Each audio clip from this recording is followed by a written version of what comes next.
교사라 함은 학교나 학원 또는 여러 곳, 특히 교회에서 지식과 말씀 가르치는 분들을 가리킵니다. 그렇다면 인생을 가르치는 분을 뭐라고 부르면 좋을까요? 성경에서는 선생이라 그렇게 불렀습니다. 선생을 한자로 말하면은 먼저 난 사람 그렇게 해석이 됩니다. 그래서 인생을 가르치려면은 가르치려는 사람보다 먼저 태어난 사람, 그리고 이 세상을 먼저 경험한 사람이어야만이 선생이 될 수가 있겠죠. 이 자리에 계신 모든 우리 교우들처럼 저 역시 지금까지 많은 교사와 또 선생님에게서 배우고 가르침을 받았습니다. 또 저 역시 교사나 선생의 위치에서 가르치고 있으며 여러분들도 자녀들이나 이웃 또는 후손들에게 선생으로서 많은 인생을 가르치고 치고 계실 겁니다. 그래서 우리 모두는 서로가 서로에게 교사가 되기도 하고 또 선생이 되기도 하며 더불어 그분들의 제자가 되기도 합니다. 여기까지는 우리 모두 다 비슷합니다. 그런데 이후가 더 중요하겠죠. 사람에게는 평생 남는 것이 있는데 바로 자기 이름에 대한 바로 명예입니다. 명예는 그 사람의 권세와 권위가 아니라 그 사람에 대한 모두의 경외감을 명예라 할 수 있습니다. 즉 얼마나 존경을 받았느냐, 이것이 명예가 됩니다. 이 땅에 많은 교사와 선생이 있지만은 살아 계실 때나 또는 사후에나 후대들에게 존경받는 분이 그리 많지 않으면 무슨 이유이겠습니까? 소위 선생이라는 분들의 가르침이 배우는 자에게나 후대에 그리 본받을 만한 모습이 없었기 때문이 아니겠습니까? 저는 오늘 이 부분에서 굉장한 고민을 갖고 살아갑니다. 어떻게 해야만이 내 자녀나 연배가 어린 사람들에게 존경은 고사하더라도 조금 인정이라도 받을 수 있을까 하는 그런 고민입니다. 살았을 때는 몰라도 죽은 후에라도 참 그분 안타깝다라는 말을 들으면은 그래도 내가 인생에 그리 허투루 살지 않았구나 함을 깨닫게 되지 않겠습니까? 그래서 우리 모든 교우들은 우리가 신앙에 있기 이전에 모두에게 선생된 자로서 그 위치를 잘 지켜야 된다. 그렇게 저는 생각합니다. 내가 배웠으면은 가르쳐 주신 그분을 능가하는 바로 훌륭한 인격자가 되어야 하고, 아직까지 가르치는 위치에 있다면은 후손들에게 더욱더 존경받는 그런 품위 있는 어른이 되어야 됩니다. 특히 교회에서는 모두가 더더욱 그래야 하고 또 그렇게 되어야 합니다. 왜 그럴까요? 우리 때문에 우리의 영원한 교사 되시는 주님께 영광이 되기 때문입니다. 잘못된 부모의 가르침이 그 자녀로 하여금 인생을 방탕하게 만들어서 부모의 얼굴을 망치게 하듯이 잘못된 우리의 신앙의 삶이 주의 이름에 먹칠하는 그런 일이 있다는 것을 생각한다면 우리 성도들의 삶은 정말 매 순간순간 얼마나 조심스러운 행복해야 될지 날마다 고민을 해야 될 겁니다. 그 사람을 보면은 그 부모와 그 주변 사람들에 대한 평가가 나옵니다. 나 때문에 내 부모가, 내 자녀가 또는 내가 속한 이 우리 교회에 대한 세상 사람들의 평가가 박하거나 인색하게 들린다면은 우리는 정말 인생을 잘못 살았다, 그렇게 말할 수가 있겠죠. 그래서 오늘은 우리 아이들 가르치는 교사들만이 아니라 모두가 모두에게 다 선생이 된 사람들로서 또 더 나아가 하나님의 가르침을 받아서 이 땅에서 선구자의 위치에 선 우리 모든 교우들이 어떻게 하는 것이 모두에게 본이 될 수 있을까에 대해서 말씀을 함께 나눴으면 합니다. 그러기 전에 먼저 우리가 읽은 이 말씀에 나오는 교회는 고린도 교회인데 도대체 이 교회가 어떻게 되었길래 바울이 이런 아픈 가슴을 가지고 이렇게 간구할까에 대해서 먼저 우리가 알아볼 필요가 있다고 생각합니다. 즉, 그 교회는 오늘날 이 땅 모든 교회들의 모습과 흡사한 교회입니다.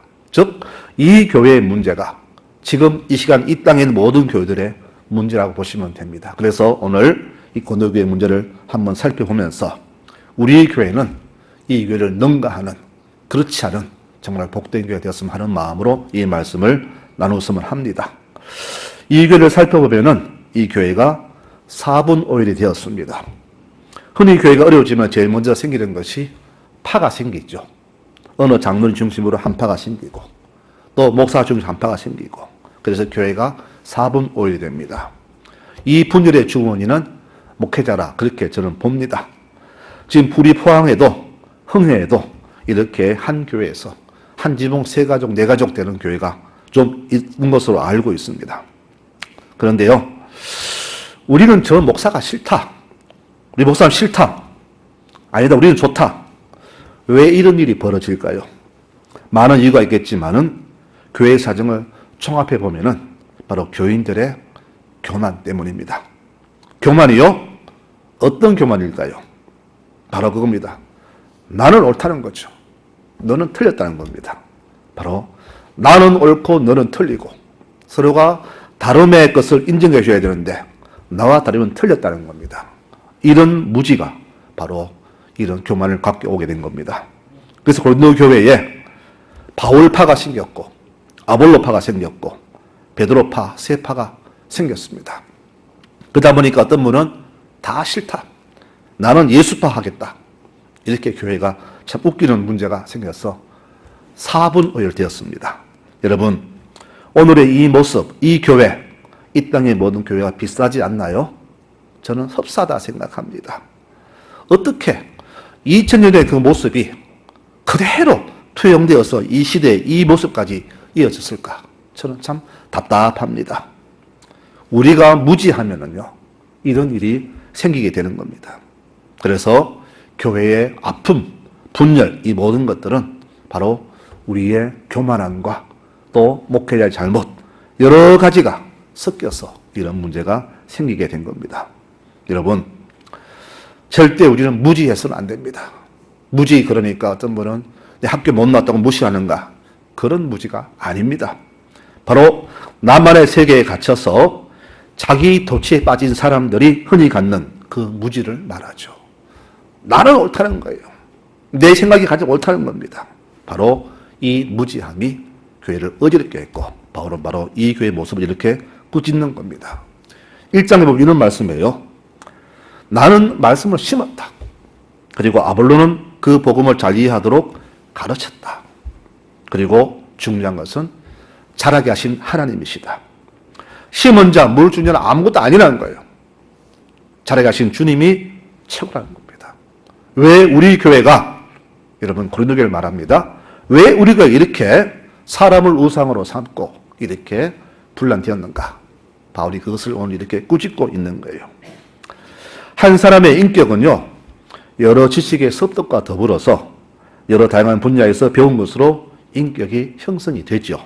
그러므로 내가 배운 것, 아는 것만이 가장 타당하다. 그래서 너는 틀렸다 하면 정말로 무지함의 소치가 됩니다. 그래서 교인들의 이 영적인 무지함은요, 교회를 아주 힘들게 했습니다. 여러분, 교회 어려움이 믿지 않는 사람들 때문에 어렵습니까? 아니잖아요.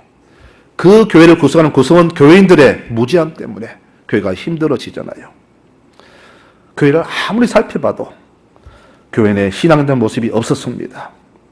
이 부끄러움과 영적인 무지함이 그 당시 교회를 그렇게 힘들게 했던 겁니다.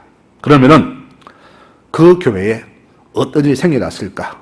오늘 그 이야기를 한번 해보려고 합니다. 그랬더니 그 교회에 생겨난 일들이 몇 가지가 있습니다. 첫째는요, 교인들 모두가 신앙에 나태해졌습니다. 열심을 내지 않습니다. 아주 게으른 모습으로 그들의 모습이 나타났습니다. 여러분, 이런 모습들은 어떻게 또 보여지느냐? 신앙에는 전혀 마음이 없습니다. 종교생활, 즉 드러난 의식에 최선을 다하는 모습으로 교인들이 그렇게 보여집니다. 여러분, 신앙생활과 종교생활은 반드시 다릅니다. 주일에 한번 들으면 됐다. 이것이 바로 종교생활입니다. 개인의 성결생활, 기도생활에 전혀 관심이 없습니다. 종교인들은. 교회도 관심이 없어요. 교회야 빚이 있든 일할 사람이 있든 없든 관심이 전혀 없습니다. 여러분, 이것이 바로 종교생활이에요. 그리고 나는 평생을 믿어왔다. 우리 집안은 3대 4대째 믿는 집이다 하면서 겉모습을 자랑하죠. 이게 바로 종교 생활입니다. 성도 여러분, 우리 교회에, 지금 우리 교회 말입니다. 우리 손길이 갈 곳이 얼마나 많은지 아십니까? 많습니다. 그런데 일꾼이 없어서 손을 놓고 있을 뿐입니다. 그런데 종교인들은 그럽니다. 나 옛날에 많이 했다는 거죠. 내 옛날에 수고 많이 했다 하면서 지금의 게으름과 나태함을 이렇게 커버하죠. 이게 바로 이렇게 영적인 무잠이 있는 교회의 모습으로 나타납니다. 두 번째 모습은요, 말씀 배우려는 자세가 전혀 없습니다. 우리 지난주 성경 퀴즈 했잖아요.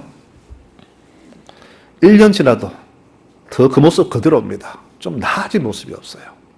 여러분, 말씀을 모르고 어떻게 주를 많이 알아가고, 말씀 모르고 어떻게 기도가 됩니까? 기본 베이스가 안 되는데 어떻게, 무엇을 가지고 기도합니까? 그러니 늘 기도는 그 기도입니다. 우리 아들 잘 되게 해주시고, 우리 신랑 건강해 주시고, 우리 집 부유하게 해주시고, 늘 그런 기도만 하잖아요. 즉, 듣지 않으실 정력에 대한 기도만 하잖아요. 주의 나라를 위해서, 민족을 위해서, 하나님의 그 지경 넓히기 위해서 하는 기도는 거의 없잖아요. 왜? 말씀을 모르니까, 영적으로 나태하니까 그런 기도를 할 수가 없는 거죠. 이게 바로 4분 오일된 교회의 특징이 됩니다. 여러분, 학생들 시험 잘 치려면 딱 한 가지죠. 중요 포인트 체크하면 됩니다. 많은 범위 있지만은 중요한만 딱 체크하면은 시험 잘 칠 수가 있어요. 말씀도 그렇습니다. 내가 구원받은 사람으로서 무엇을 평생 지켜야 될 것인가? 그 필수사항만 알면 되는 거예요. 근데 우리는 그것 하지 않습니다. 그 외에 잡다한 것들, 별로 안 중요한 것에만 많은 관심을 두잖아요. 그래서 정말 중요한 것은요, 우리 평생 수백 번 귀에 못이 박혀 듣습니다. 주의 성수 잘하세요. 기도해야 됩니다. 하나님께 헌신이 됩니다. 다 아는 이야기죠. 매주 그 말 듣잖아요. 목사님 왜 또 저 말 하나? 제일 중요한 문제거든요. 근데 우리는 듣기 싫어하잖아요. 이 모습이 바로 영적으로 타락한 교회의 모습입니다. 배울 마음도 없고 들을 생각도 없어요. 바로 종교인의 현 모습입니다. 그 성경 지식은 과거 알았던 거기에 그냥 머물러 있습니다. 하나님 말씀의 깊이, 크기, 높음, 넓음에 관심이 없습니다. 시간을 지나가고 날마다 변하는데 그 사람 모습은 늘 그 자리에 지금까지 머물고 있습니다. 남들은 저 앞서가 있는데, 늦게 믿은 사람도 나보다 앞서가 있는데 나는 그 자리에 그냥 서 있습니다. 그러니 대화하면 대화가 안 되는 거죠. 아직도 옛날 얘기합니다. 나 때는 말이에요. 왕년에 이런 말이 계속 나오죠. 그래서 후대에게 꼰대 소리를 듣는 겁니다. 여러분, 이게 바로 영적인 교만으로 뭉쳐진 교인들의 두 번째 모습입니다. 우리 교회 교인들은 이러지 않았으면 좋겠습니다. 그래서 날마다 말씀을 상고해야 됩니다. 말씀 듣기에 애쓰고 말씀 보기에 애를 써야 됩니다. 말씀이 내 삶의 중심이 돼야 내가 올바른 사람으로 설 수 있지, 말씀 없이는 아무것도 안 돼요. 여러분, 지금 정치인들 보세요. 얼마나 똑똑합니까? 인류대 다 나왔잖아요. 어떤 분은 유학까지 갔다 왔습니다. 소위 전문가라 말합니다. 그런데 그 사고방식을 보십시오. 과연 그것이 올바른 인간의 모습인가? 아니잖아요. 하나님 말씀이 없으니까 인간 지식은 오히려 인간을 더 타락하게 만들고 더 그걸 변하게 만들고 참 사람을 힘들게 하는 그런 모습에 서게 되잖아요. 그래서 우리는 무엇보다 말씀을 배우기에 힘을 써야 되는 겁니다. 그런데 교만한 자는 말씀을 하지 않습니다. 왜? 다 알고 있다는 거죠. 이게 바로 이 혼란스러운 교회의 두 번째 특징입니다. 바울이 너무 안타까워 이런 책망합니다. 내가 너희를 가르칠 때에 젖을 먹인 이유는 너희가 단단한 음식을 먹을 소화시킬 능력이 없었기 때문이다. 이런 말 했어요. 여러분은 그때는 지금 똑같구나. 오늘 이 말씀에서 책망합니다. 무슨 말일까요? 처음이나 지금 똑같다는 거죠. 늘 그 자리에 머물러 있다는 겁니다. 그러면서 귀와 머리만 커져서 교회에서 내가 옳다, 네가 옳다. 그래서 바울파, 아볼로파, 베드로파 교회를 그렇게 엉망 만들어 놓은 겁니다. 여러분, 이 말씀 깊이 새기기 바랍니다. 말씀 모르면, 말씀이 나를 지배하지 않으면요, 우리 교회도 이렇게 될지 모릅니다. 여러분, 교회가 더 이상 대가 끊어지고 앞으로 10년 뒤에는 우리 교회는 젊은 사람은 하나도 없고 이렇게 있는 사람만 살다가 사라지는 그런 교회 될지 모릅니다. 그러므로 우리 선생된 어른들이, 우리 부모들이 먼저 겸손하게 무릎 꿇어 기도하면서 말씀에 전념해야 됩니다. 그래야 교회가 살아나고 후대가 이어지는 겁니다. 세 번째 특징은요, 육신의 자랑만 내놓죠. 사람이 자랑할 게 없으면 뭘 자랑합니까? 육신 자랑이죠. 자식 자랑, 과거 내 잘 나갈 때 그 자랑. 바울이 그렇게 이 말 듣고 너무 한심해서 이렇게 꾸짖습니다. 2장 26절에 하나님이 너희를 부르실 때 너희들 한번 위치가 어떤가 보라 이거죠. 그러니까 경상도 말로 죄송합니다. 너 꼬라지 한번 돌아보래. 네 꼬라지가 어땠느냐 이겁니다. 인간적으로 볼 때도 너희는 가물이 좋았느냐? 많이 배웠느냐? 돈이 많았느냐? 권력이 있었느냐? 없었지 않느냐? 아무것도 아니잖아. 너 잘난 거 없었지 않느냐? 바울이 왜 그런 참 하기 싫은 말을 했을까요? 바로 그들이 너무나 교회 내에서 주 앞에 겸손한 자세로 섬기거나 훈련받기보다는 아직도 그 잘나지 못할, 또 자랑하지 못할 추한 과거를 덜주면서 거기서 자랑하기 때문에 이런 부끄러운 책망을 한 겁니다. 우리를 부르신 주 앞에서 겸손해야 된다. 그렇게 말했지만은 그들은 결코 그렇지 않았습니다. 여러분, 오늘 이 세 가지가 바로 고린도 교회, 영적으로 교만한 교회의 모습이었습니다. 자, 이렇게 우리는 이 교회 사정을 알았습니다. 이제 처방책이 있어야 되겠죠. 우리가 어떻게 해야 될까요? 자, 오늘도 한 두 가지 정도만 말씀드립니다. 첫째, 교우들 모두가 겸손의 모드로 살아가야 됩니다. 하나님의 어리석음이 사람보다 지혜롭다. 하나님의 약함이 사람보다 강하다 그랬어요. 이 하나님을 우리가 인정하는 겁니다. 그러니 그분이 지금 나와 계시는데 내가 그분 앞에서 나의 지식 자랑합니까? 나의 강함을 자랑합니까? 아니잖아요. 여러분, 교회에서 파벌을 만들고 교인들을 차별하고 무시하고 주의를 태만한 자세는 그 주 앞에서 교만한 자세라 그렇게 보시면 됩니다. 하나님은 아무 육체도 자랑치 못하게 하려고 일부러 많은 사람 중에서 가장 약한 우리를 부르셨는데 우리가 뭐가 잘났다고 주 앞에서 교만 떨고 난리를 칩니까?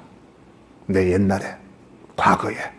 여러분, 정말 부끄러운 소치잖아요. 그러므로 성도들 깊이 새기기 바랍니다. 주 앞에서 결코 자기 육신을 자랑하지 말고 항상 남을 높여주며 겸손한 자세로 살아가시 바랍니다. 이게 바로 내 교회를 살리는 첫 번째 처방책입니다. 두 번째는요, 이제 섬김이죠. 자, 교회는 영적으로 고만해지면은 섬김이 없습니다. 모두가 대우받으려고 합니다.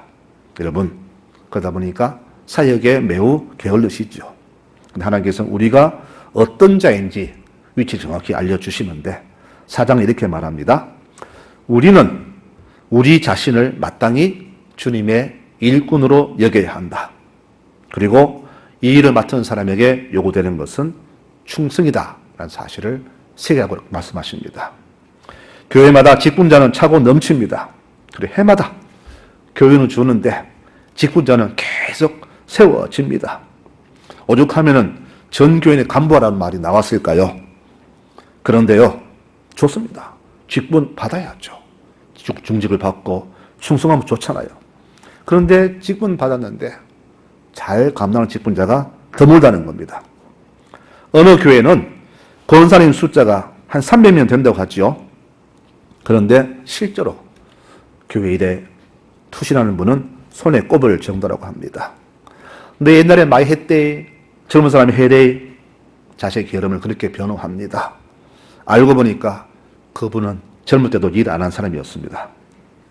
여러분, 직분은요, 우리 부르기 좋아라고 그래서 부르는 게 주신 게 아닙니다. 어찌 명예도 아니죠. 대우도 아니죠. 충성하라고 주신 직분입니다. 부장이면 부장으로, 회사에서 과장이면 과장의 위치에서 회사에서 충성해야 되죠. 근데 우리는 직분을 받았는데 충성으로 보답하지 않습니다. 그래서 바울은 충고를 합니다. 오늘 4장 7절에 말하기를 누가 여러분들을 남들보다 뛰어나게 하였습니까? 여러분 가진 것 중에서 하나님이 주지 않은 것이 어떤 것이 있습니까? 여러분 가진 것이 다 하나님 주신 것인데 여러분 어째서 받지 않은 것처럼 여기고 모두가 다 자기 능력을 받았다 그렇게 여깁니까?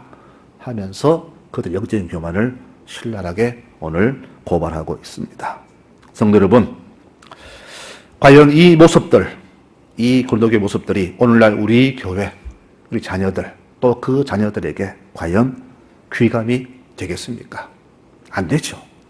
과연 후배들이 우리가 그렇게 살았다면 우리를 존경할까요? 아니죠. 존경은 지위에서 나온 것이 아닙니다. 그 사람의 삶의 태도에서 존경이 나옵니다. 내가 선생으로서 먼저 믿은 자로서 누구보다 먼저 솔선수범하여서 수고하고 애쓰고 봉사하는 그 자세에서 바로 존경이 나오는 겁니다. 내 지갑 꼭 잠그고 남의 지갑 열리기만 바라는 그런 사람, 자기는 손가락 까딱하지 않으면서 걸리면 찾으려는 그 자세는 아무리 이해해도 저도 부끄러운 모습이라밖에 볼 수 없습니다. 여러분, 이 말 들으니까 기분 나쁘시죠? 아니, 이성대 목사는 매 교회 오면 맨날 뭐라 하네? 좀 축복하고 격려하면 되는데 맨날 교회 오면은 어른들 뭐라 하고 제대 안 산다고 뭐라 하고 기분 나쁘죠, 여러분? 더 좋은 말씀 많은데 왜 자꾸 이렇게 기분 나쁜 소리 하는가? 아마 속이 많이 상하실 줄로 압니다. 저도 마음이 편치 않습니다. 하지만 여러분 잘 들으십시오. 오늘 이 주신 말씀이 바로 이겁니다. 오늘 바울이 그러잖아요. 내가 이렇게 편지를 쓰는 이유는 여러분들을 부끄럽게 하려고 쓰는 것이 아니다. 내가 내 자녀를 사랑하니까 내 아비의 심정으로 우리 고린도 교인들에게 이 편지 쓴다. 여러분들은 이 편지를 보고 나서 정말로 다시는 하나님 교회 거친자가 되지 말고 교회를 바로 세운 자가 되라. 이런 사랑의 마음으로 편지를 썼다고 했어요. 저 역시 같습니다. 이 계신 어르신들 다 제보다 아버지, 제 부모님 된 분들이잖아요. 그리고 최소한 제 삼촌, 다 그런 분들입니다. 이분들 앞에서 제가 무슨 억한 심정으로 미워서 이런 책망을 할까요? 책망이 아닙니다. 바울의 이 말처럼 우리 교우들이 모두가 정말로 후대에 부끄럽지 않은 모습으로 부모로서 선생으로서 교사로서 모두에게 본이더라고. 그래서 후대가 존경하는 어른, 존경하는 선생, 그래서 송라제일교회는 정말로 가보고 싶은 교회다. 내가 영원히 살고 싶은 교회다. 내가 장성해서도 떠나서도 항상 돌아오고 싶은 교회다. 그런 마음 들도록 하자는 마음에서 이 말씀을 드리는 겁니다.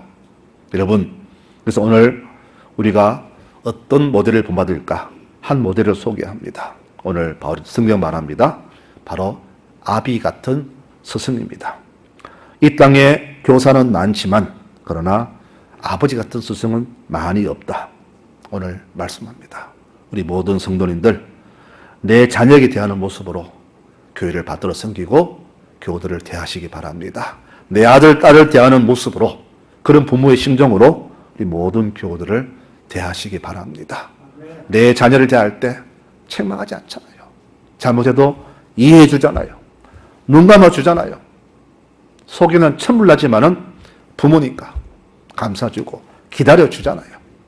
어떨 때는 속상해서 울잖아요. 그런 마음으로 모든 교우들을 대해주셨으면 참 좋겠습니다. 바로 이 모습이 바로 아비 같은 스승이잖아요. 말씀을 맺도록 합니다. 요즘처럼 남의 말에 귀 안기는 시대도 없고요. 충고나 권고, 훈계를 무시하는 시대도 드뭅니다. 모두가 자기가 제일 옳습니다. 성경에 말씀하잖아요. 사사시대처럼 자기 생각이 가장 옳고 가장 바르다. 그 시대가 바로 하나님 없는 시대, 사사시대였습니다. 이제는 하나님 말씀에도 맹소를 치죠. 지금 시대가 어느 시대인데 하나님 목사님 아직도 옛날 그 말, 성경 말씀 그대로 살라고 합니까? 그렇게 살면 죽습니다. 굶어 죽어요. 오히려 성경 말씀 가르치는 목사를 책망합니다. 우리 믿는 자 사고가 이러하니까 교회가 온전할 수가 없겠죠. 많은 교회가 이런 모습 속에 지금 머물러 있습니다.